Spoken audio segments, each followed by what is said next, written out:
Oh ya. Ah.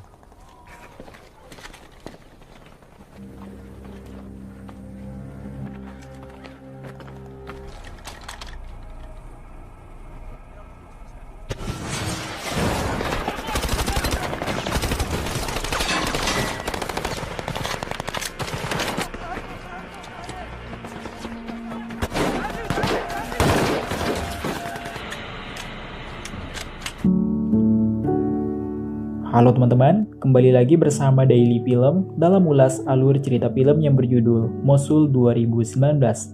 Film ini diangkat dari kisah nyata yang berlatar belakang di Irak di sebuah kota yang bernama Mosul, menceritakan tentang tim elit kepolisian Irak yang bernama SWAT Niniwe yang berjuang melawan ISIS tanpa istirahat dan pantang mundur. Di sini ISIS dikenal dengan sebutan DES. Mereka berusaha melarikan diri usai masa pendudukannya di Mosul yang mereka isi dengan pemerkosaan, penyiksaan, serta pembantaian barbar. Dalam perburuannya, tim SWAT banyak membunuh para teroris ISIS tersebut sehingga mereka sangat ditakuti. Dan bahkan hanya tim SWAT yang tidak akan ditawari taubat, yaitu kesempatan bertobat dan bergabung bagi pihak keamanan Irak yang tertangkap oleh ISIS. Jika anggota tim SWAT berhasil mereka tangkap, maka akan langsung dibunuh. Kisah emosional ini mengikuti tim tersebut saat mereka melawan kelompok teroris ISIS untuk mengakhiri serangan dan penindasan di rumah mereka. Film ini berusaha untuk memberikan pandangan yang mendalam saat pengejaran tanpa henti yang mereka lakukan dan perjuangan mengerikan yang mereka lalui, serta kisah pilu kehilangan orang-orang yang mereka cintai. Nah, tanpa berlama-lama, langsung aja kita masuk ke plot ceritanya.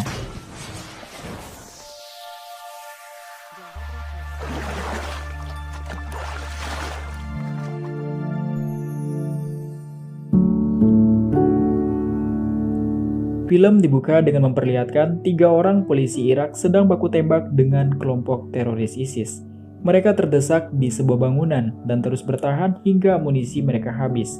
Sementara itu pasukan ISIS semakin mendekat. Mereka hanya bisa menggunakan pisau dan pecahan botol untuk bertahan. Terlihat di sana juga mereka sudah mengamankan 2 anggota ISIS yang berhasil mereka lumpuhkan. Lalu tiba-tiba terdengar rentetan suara tembakan dari luar. Kemudian Kawa memanggil pamannya. Namun ternyata pamannya telah tewas. Setelah itu Kawa keluar sambil mengangkat tangan, dan ternyata mereka diselamatkan oleh tim SWAT yang saat itu tengah memburu para teroris ISIS. Jamal seolah tak percaya melihat tim SWAT yang masih hidup, karena berita yang beredar menyatakan bahwa semua anggota tim SWAT telah tewas. 2 anggota ISIS yang tertangkap juga terkejut mengetahui mereka masih hidup. Mayor Jasim yang merupakan pimpinan tim SWAT menanyakan kenapa ada polisi lokal berada di sana. Jamal mengatakan bahwa mereka menangkap ISIS karena mereka menyeberang dan menjual narkoba yang nantinya akan ditukar dengan amunisi dan senjata. Mayor Jasim lalu bertanya kepada Kawa, sudah berapa lama dia menjadi anggota polisi, dan ternyata Kawa baru bergabung selama 2 bulan. Mayor Jasim lalu mengatakan bahwa dia sudah bertarung dan berperang dengan sangat baik. Setelah itu, tim SWAT kemudian mengangkat kedua anggota ISIS yang telah tertangkap tadi. Mereka lalu menggorok leher anggota ISIS itu tanpa ampun sambil merekamnya. Kemudian Mayor Jasim membuka sebuah daftar nama yang dia bawa. Di dalam daftar nama itu berisi orang-orang yang terlibat atau bergabung dengan ISIS. Dia lalu menanyakan nama lengkap Kawa dan Jamal. Kawa menjawab bahwa dia sama seperti mereka yang juga merupakan anggota polisi. Mayor Jasim lalu menunjukkan daftar nama yang ternyata banyak anggota ISIS yang juga merupakan anggota kepolisian. Setelah dicek, ternyata mereka tidak ada di daftar nama tersebut. Mayor Jasim lalu bertanya apakah ada anggota keluarga mereka yang mati dibunuh oleh ISIS. Kawa mengatakan bahwa pamannya baru saja mati karena pertempuran tadi. Dia kembali menanyakan, apakah Kawa sudah menikah? Kawa menjawab kalau sudah menikah dia pasti tidak akan berada di sini. Namun entah kenapa seorang anggota tim SWAT yang bernama Walid tersinggung mendengar jawaban tersebut. Dia berdiri dan ingin menghajar Kawa, namun ditahan oleh Mayor Jasim. Setelah itu, Mayor Jasim mengambil sebuah topi tim SWAT dan memberikannya kepada Kawa sebagai tawaran untuk bergabung menjadi anggota tim SWAT. Kawa bertanya apakah Jamal juga ikut. Mayor Jasim menjawab tidak. Hal itu karena Jamal tidak pernah dilukai oleh ISIS dan kehilangan keluarganya oleh mereka. Kawa masih ragu untuk menerima tawaran Mayor Jasim karena dia masih belum terlalu mengenal siapa mereka sebenarnya. Mayor Jasim lalu mengatakan bahwa merekalah yang telah menghabisi orang-orang yang telah membunuh pamannya. Mendengar itu, akhirnya Kawa pun mengambil topi tersebut. Mayor Jasim kemudian memerintahkan mereka untuk segera pergi. Jamal mengatakan bahwa dia akan membawa jenazah pamannya. Kawa diberikan baju tim SWAT, rompi, dan senapan, lalu pergi bersama mereka. Di tengah perjalanan, Kawa bertanya kepada Walid apa misi mereka sebenarnya. Namun, Walid tidak menjawab pertanyaannya dan mengatakan jangan sampai Kawa mengacaukan misi mereka. Mereka terus bergerak kemudian masuk ke dalam sebuah bangunan. Setelah memastikan tempat itu aman, mereka kemudian beristirahat di sana untuk melepas lelah sejenak. Kemudian, Mayor Jasim membagi uang hasil rampasan dari para teroris ISIS yang telah mereka bunuh. Kawa yang duduk di jendela bersama seorang anggota tim kembali menanyakan apa misi mereka sebenarnya. Namun, dia masih belum mendapatkan jawabannya. Setelah itu, mereka berdua pun mendengarkan lagu bersama. Namun tiba-tiba Kawa mendengar suara mobil. Dia kemudian melihat keluar jendela bersama Mayor Jasim. Ternyata mobil itu adalah milik Jamal. Terlihat Jamal melempar bom asap sebagai sebuah tanda. Lalu tidak lama kemudian datang sebuah mobil dari belakang dan tiba-tiba mobil tersebut meledak. Mayor Jasim berteriak agar mereka menunduk. Namun karena tidak mendengarkan aba-aba dari Mayor Jasim, salah satu anggota tim SWAT yang berada di jendela tadi terkena ledakan tersebut, yang membuatnya tewas saat itu juga. Melihat itu, Mayor Jasim marah kepada Kawa, namun dia berhasil ditenangkan oleh anggota tim SWAT yang lain. Mayor Jasim mengambil HP milik anggota tim SWAT yang tewas tadi dan memberikannya kepada Kawa. Setelah itu, mereka membawa jenazahnya ke dalam mobil dan mendoakannya. Mereka kemudian berkumpul, merencanakan rute untuk pergi ke suatu tempat. Ada dua opsi rute yang bisa mereka lewati, yaitu jalur tercepat yang melewati bagian kota yang paling berbahaya, atau melewati jalur aman yaitu pos pemeriksaan oleh polisi federal. Namun mereka harus menyuap polisi yang berjaga di sana. Setelah mempertimbangkan keselamatan tim, mereka akhirnya memilih untuk melewati pos pemeriksaan. Di tengah perjalanan, mereka menemukan dua orang anak yang sedang mendorong kereta jenazah ayahnya. Mayor Jasim mengajak mereka untuk ikut ke perbatasan bersama tim SWAT. Namun sang kakak menolak karena dia telah berjanji untuk memakamkan jenazah orang tuanya. Karena keteguhannya itu, akhirnya hanya adiknya yang ikut bersama tim SWAT. Tidak lama kemudian mereka tiba di pos pemeriksaan. Di sana mereka diperiksa oleh polisi federal. Dengan sejumlah uang mereka menyuap polisi tersebut. Setelah itu mereka menurunkan jenazah anggotanya yang telah tewas agar bisa diurus dengan layak bersama para jenazah tentara lainnya. Kawa kemudian bertanya mengapa mereka perlu menyuap polisi federal untuk melewati pos pemeriksaan. Dia bingung kenapa pasukan elit melakukan hal tersebut, namun dia tidak mendapatkan jawabannya. Dan salah satu anggota tim mengingatkan agar Kawa tidak terlalu banyak bertanya. Sementara itu, Mayor Jasim mencari keluarga untuk menitipkan anak kecil yang mereka bawa tadi. Lalu tiba-tiba ada seorang polisi federal yang mengenali mereka. Dia mengatakan bahwa atasan tim SWAT mencari mereka dan mengira mereka semua telah tewas. Mayor Jasim yang mendengar hal tersebut kemudian menghampiri polisi itu dan mengatakan agar dia berpura-pura tidak pernah melihat tim SWAT, serta mengancamnya agar tidak pernah memberitahu keberadaan mereka. Setelah itu, tim SWAT melanjutkan perjalanan. Terdengar radio dari ISIS yang menghubungi mereka. ISIS melihat mereka berkeliaran di kota dan menanyakan apa yang mereka cari, namun tim SWAT mengabaikannya. Kawa mencoba berbicara dengan mereka, namun dia diacuhkan. Dia kembali bertanya apa tujuan mereka sebenarnya, namun dia kembali tidak mendapatkan jawabannya. Kawa lalu membuka HP milik anggota tim SWAT yang telah tewas tadi dan melihat foto-foto ISIS yang telah mereka habisi. Salah seorang anggota tim kemudian menunjukkan sebuah video yang memperlihatkan saudara dari anggota tim yang telah tewas tadi digorok lehernya oleh ISIS. Dan semua foto tersebut adalah bukti bahwa dia telah melakukan tugasnya dengan baik dan semua dokumen itu akan diberikan kepada keluarganya. Kawa kemudian bertanya, apakah yang mereka lakukan adalah untuk balas dendam dengan membunuh semua ISIS yang mereka temui tanpa ampun. Namun sekali lagi tidak ada yang menjawab pertanyaannya. Mereka tiba di perbatasan dan memasuki area berbahaya yang dikuasai oleh ISIS. Di sana tampak banyak warga yang berbondong-bondong keluar dari daerah tersebut. Namun tiba-tiba terdengar suara tembakan dari arah belakang warga sipil. Tembakan itu berasal dari pasukan ISIS yang dengan sengaja menembak warga sipil karena mereka pergi mengungsi. Tim SWAT berusaha memberikan tembakan perlindungan. Lalu tiba-tiba seorang sniper ISIS berhasil menembak anggota tim SWAT yang bernama Ter hingga membuatnya tewas seketika. Setelah mengetahui posisi sniper tersebut, tim SWAT kemudian melancarkan serangan balasan. Kawa, Walid, dan Mayor Jasim menyergap anggota ISIS yang berada di atas bangunan. Kedua anggota ISIS tersebut akhirnya berhasil dilumpuhkan.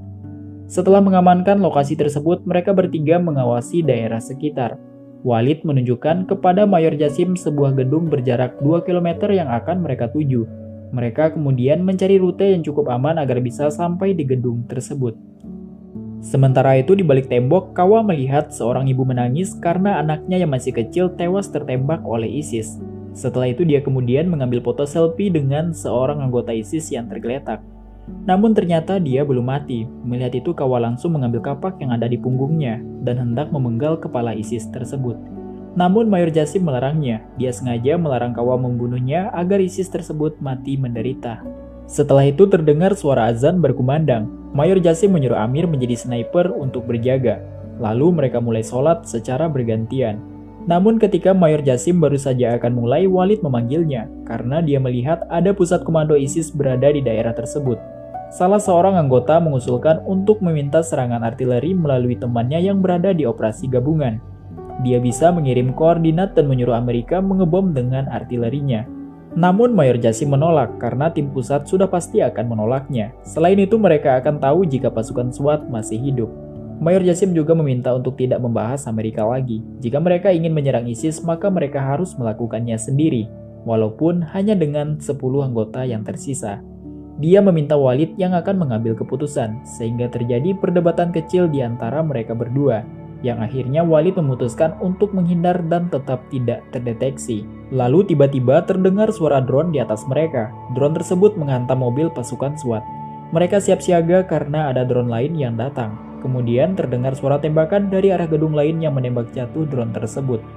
Ternyata dari gedung sebelah terdapat pasukan militan Iran yang juga memburu ISIS. Mayor Jasim kemudian menawarkan barter amunisi AK-47. Namun mereka ternyata menggunakan senapan gizi dan masih banyak memiliki senjata. Milisi Iran tersebut lalu mengatakan bahwa mereka memiliki banyak amunisi AK-47 yang mereka gunakan dalam keadaan darurat. Dan dia hanya mau barter amunisi dengan rokok. Mayor Jasim pun setuju karena kebetulan mereka memiliki banyak rokok. Mayor Jasim lalu membawa beberapa kotak rokok kemudian masuk ke dalam markas pasukan milisi Iran tersebut. Di dalam terjadi tawar-menawar yang cukup menegangkan dengan perdebatan di antara mereka berdua. Hingga akhirnya mereka sepakat satu kotak rokok untuk satu kotak amunisi. Setelah itu, komandan militan Iran itu menyuruh Mayor Jasim melihat tawanan mereka. Siapa tahu Mayor Jasim mengenalinya.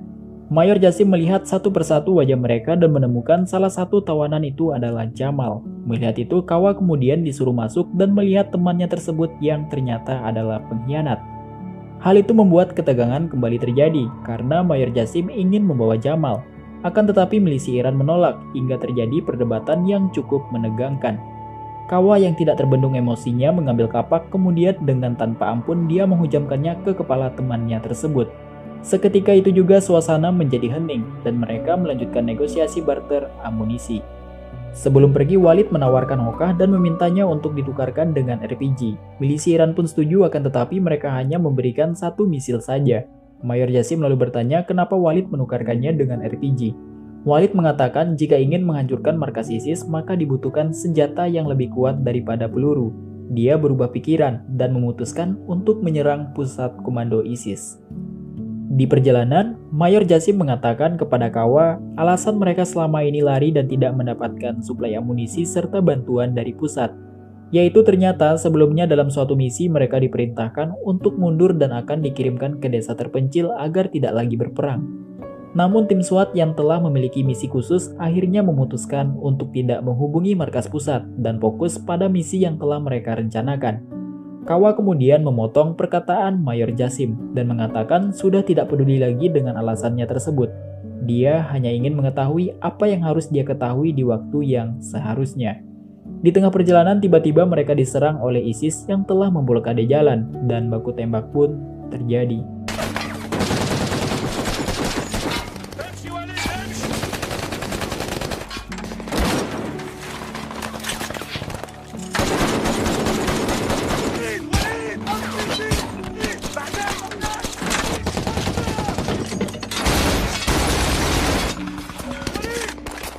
Dalam pertempuran itu, Amir tanpa sengaja menembak Yones dari belakang tepat di kepalanya ketika dia hendak maju ke depan. Kemudian Walid yang melempar granat, namun akurasi lemparannya tidak terukur sehingga granat tersebut memantul kembali ke arah mereka, yang mengakibatkan Kawa terkena ledakan granat itu di bagian wajahnya. Akhirnya mereka berhasil menghabisi anggota ISIS tersebut dan mengobati luka Kawa.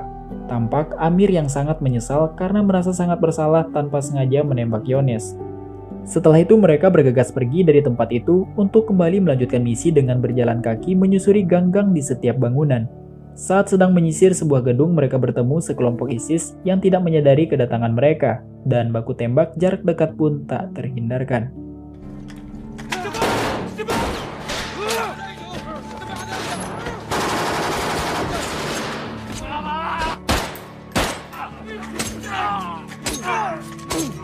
Tim SWAT yang sudah piawai dalam medan pertempuran dan selalu siap siaga dalam setiap situasi dengan tanpa ampun menghabisi seluruh anggota ISIS tersebut yang jumlahnya jauh lebih banyak dari mereka. Namun sayangnya dari serangan itu mereka harus kehilangan satu anggota mereka lagi yang bernama Razak.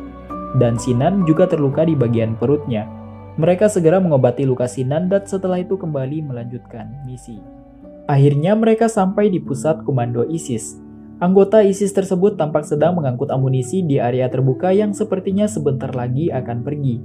Mereka langsung membagi anggota ke posisi strategis untuk menyerang. Setelah semuanya siap, Walid membuka serangan dengan menembakkan RPG, namun sialnya misil RPG yang ditembakkan gagal meledak. Rencana mereka tidak berjalan mulus, sehingga opsi pertempuran jarak dekat harus mereka lakukan.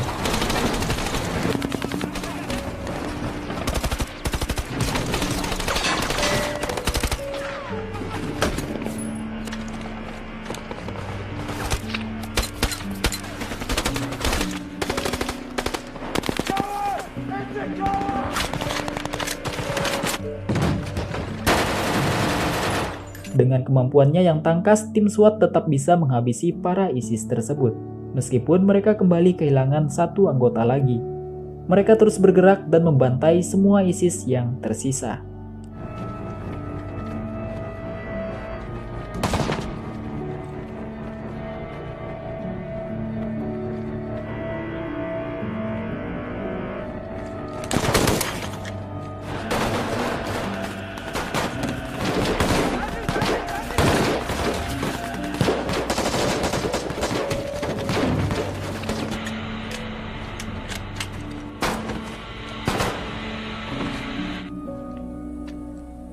Setelah berhasil menghabisi semua anggota ISIS di tempat itu, mereka kemudian berkumpul dan beristirahat di sana selama 90 detik untuk sekedar menarik napas dan minum.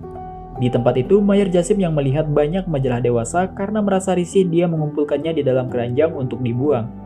Namun saat mengangkat keranjang tersebut, ternyata di bawahnya terpasang sebuah jebakan bom. Dan terjadilah ledakan yang mengakibatkan Mayor Jasim tewas saat itu juga. Walid dan semua anggota tim SWAT sangat syok menatap jasad Mayor Jasim. Mereka telah kehilangan pemimpin yang mengatur semua strategi dan rencana yang akan mereka lakukan selama misi berjalan. Di tengah keheningan, Kawa lalu berdiri dan mengatakan waktu 90 detik mereka telah habis dan mengajak mereka untuk kembali melanjutkan misinya. Meskipun sampai saat ini dia tidak tahu pasti apa misi yang mereka lakukan sebenarnya, namun dia percaya ada alasan yang besar yang membuat tim SWAT rela berperang dan mengorbankan nyawa mereka. Walid sempat ragu untuk melanjutkan misi karena Mayor Jasim telah tewas. Akan tetapi biar bagaimanapun, mereka telah bergerak sejauh ini dan harus tetap menyelesaikan misi yang telah mereka rencanakan. Dengan 6 anggota yang tersisa, mereka memutuskan untuk kembali bergerak menuju gedung yang sudah mereka incar selama ini, yang berada hanya 3 blok dari lokasi itu. Hingga akhirnya mereka sampai di gedung tersebut. Mereka masuk dan menyelinap dengan perlahan hingga sampailah mereka pada sebuah rumah, yang mana Walid ternyata memiliki kunci rumah tersebut. Walid terlihat begitu gemetar ketika hendak membuka pintu. Melihat itu, Kamal menyuruhnya menarik napas dan tetap tenang. Setelah pintu terbuka, Walid masuk dan menembak ISIS yang ada di ruangan itu tepat di kepalanya. Dan ternyata itu adalah rumahnya Walid, di mana di dalam rumah tersebut terdapat istri dan juga anaknya. Walid memeluk istri dan juga anaknya itu yang telah lama tidak dia temui. Melihat itu, Kawa hanya terdiam. Kini dia telah paham dan semua pertanyaan akan misi mereka selama ini telah terjawab. Ternyata semua ini adalah rencana Mayor Jasim untuk menyelamatkan setiap anggota keluarga tim SWAT yang masih hidup. Kamal lalu mengatakan Mayor Jasim juga memiliki keluarga, namun ISIS mengetahui siapa mereka sebenarnya. Karena sebelum menjadi ISIS, mereka semua adalah penjahat yang pernah ditangkap oleh Mayor Jasim dan timnya. Salah satu penjahat yang tertangkap menjadi pimpinan ISIS dan membunuh semua keluarga Mayor Jasim. Setelah itu Kamal mengatakan seminggu yang lalu mereka telah mengetahui keberadaan anaknya Amir. Mendengar itu, Kawa lalu berdiri dan bertanya kepada Amir seberapa jauh lokasi putranya. Dan film pun selesai.